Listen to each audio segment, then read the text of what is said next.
Hi everybody, Matt Bernier here in the Daily Racing Forum studios, joined by DRF's national handicapper Mike Watchmaker, taking a look at this weekend's Weekend Warrior for Saturday, June the 24th.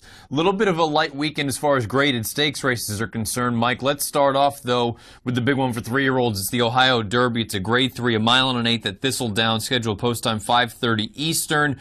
You've got a handful of runners coming out of the Kentucky Derby that will be making their return to the races here. You like one of them, IRAP. I do, Matt. Before we get started, I just want to say one thing. I mean, there are like 5 stake races around the country on Saturday, and I'm using 3 of them in the Weekend Warrior, which means that the pickings are kind of slim. But I think it's just a terrible thing that, the 3 I'm using have scheduled post times Eastern time between 5:21 and 5:30. So like 80% of the stakes races on Saturday are going off within 9 minutes of each other, scheduled anyway. I just don't think that that's right. I think they should be spread out a little bit more than that.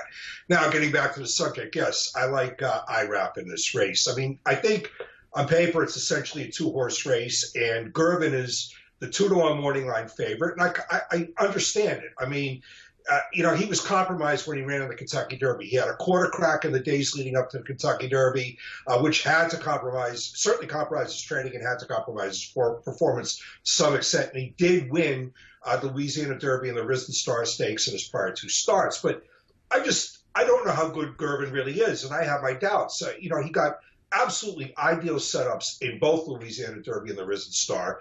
And he didn't run it particularly fast, even with great setups in those races. And he beat nothing in those races. They were very weak fields.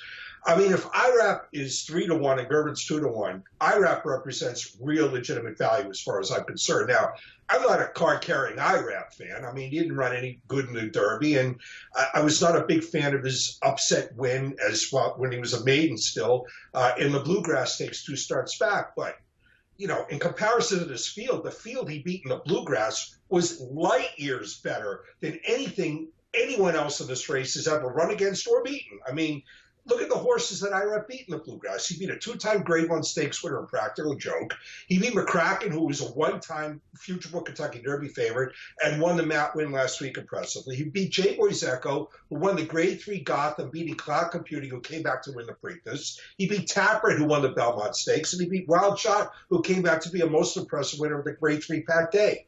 I mean, if he's not the favorite in this race, he represents value, and that's why I went with IRAP. And as you made mention, as far as Gervin is concerned, there have been some physical things. We'll find out what we're going to get out of him here. It sounds like the way that you laid it out, there's really not a lot of intrigue anywhere else in this race. I just more so have a question for you about your thoughts about the number 3 Untrapped in here for Steve Asmussen and Ricardo Santana with the mount.